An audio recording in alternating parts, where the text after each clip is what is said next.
Hey, what's going on, everybody? It's Respectful Holmes 81, coming back at you with another shoe review.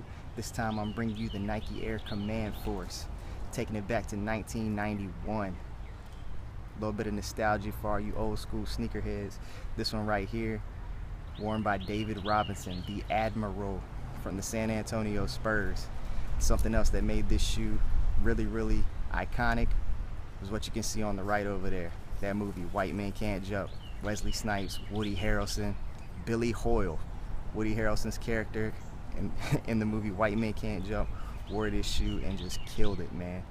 Him and Wesley going at it. All right, getting started with the review. This is an original colorway, an OG colorway in white, black, wolf gray, and volt.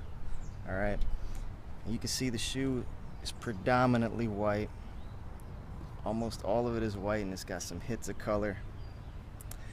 But one thing I can say about all of this, the upper into the toe box and everything else, that white area leading into the back, it feels like a synthetic leather. So it doesn't feel like a real super quality, full grain leather. And I mean, it feels a little cheap. I'll be real about that.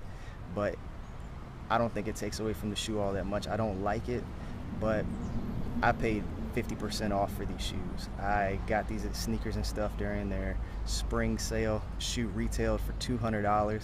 I got it for $100. I would not pay $200 for this shoe, but I was more than happy to pay that $100. So I feel like I got a decent value for it, so I'm not real upset that all this is kind of a synthetic / cheaper leather. But moving forward, that leather stretches all the way across here, as I mentioned, all the way to the upper portion there, around the shoe. And here you've got kind of a plastic sort of support in there. Another thing that feels, kind of a little cheap. I'm not a fan of all these little plastic parts and pieces on my shoes, but I love the look of this shoe, so I had to go ahead, and I love the price, so I had to go ahead and make it happen. This black right here, this Nike swoosh, that's also kind of a plastic sort of feel, if you can hear that. It does have some air holes there for some breathing, some ventilation. Okay, moving upward here on this upper portion, this is kind of what makes this shoe something special. It's really high, as you can see, and part of the reason for the height of that shoe is in here on this portion that kind of bubbles out, is you've got one of Nike's first pump systems. So you can squeeze that, and it takes a lot of squeezing. I'm not gonna lie, it's not a very efficient pump system, but you can squeeze it. It probably takes about 30-40 pumps to really start feeling like it's filling up, and it tightens the shoe and provides more ankle support for you. And on the back here, if you look, you've got this area poking out. This little black circle is your release valve. So you push that and the air, comes out that you've pumped into the shoe. I'm not really gonna sit here and pump that up 40 times so you can listen to it hiss and the air come back out, but believe me, that's what happens. Don't let that be a selling point for you though, because the functionality of this is pretty poor. All right, moving on to the tongue area, you can see just a bright hit of that volt with the force there. It jumps out at you, it looks really good. And the tongue is also that sort of synthetic leather that ran all the way across the sides here, moving down. Underneath your white laces, you can see a texturized, sort of netted white tongue. And then you move into getting a little lower, you got a little bit of nubuck right there at the bottom of the tongue. All right, so coming around and into the rear, you've got more of this gray synthetic leather, and back behind here you've got a black netted material with a hit right here of, I want to call it a teal. It's not listed in the color on the box, but it's a teal Nike Air with a swoosh there. which is stitched in there very nicely, very clean looking, and that blue really helps to set it off against this Volt and gray. The midsole here, got some white here, leading to kind of this is a shiny black. It's got sort of a sheen to it, almost like you just hit it up with Armor All on the dash of your car, you know? So when the light hits it, it shines a little bit. Over into the speckled Volt. You've got Volt speckled with black all over it. That graffiti effect. And then here you got your air unit, and the inner of that is white. Okay?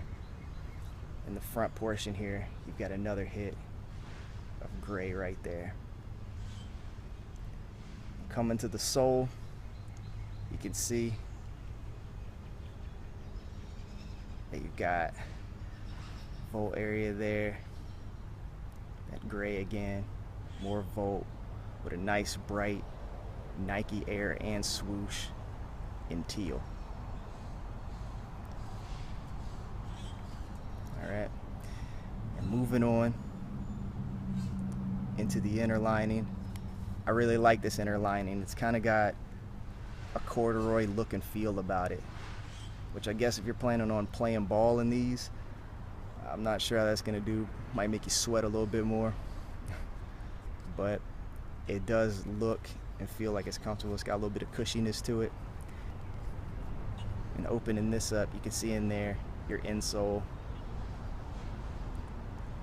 has a Volt color all the way through it, and that Nike Air that you can probably make out in there is black.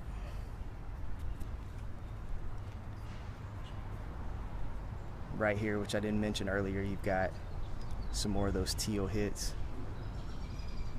on the lace holes at the very top of the shoe on both sides. Summing it all up, the Nike Air Command Force, it's a great looking shoe, man. It really brings back that super high feel that I personally like. It's well above your ankle, you know. It's really a nice throwback shoe from the 90s. Me personally, I would not pay $200 for this shoe. I don't think the leather quality is quite up to that standard, and I do believe that they're throwing that pump unit into the price as well, and that pump unit just doesn't function well enough to justify a $200 price point. I paid half that. I paid $100.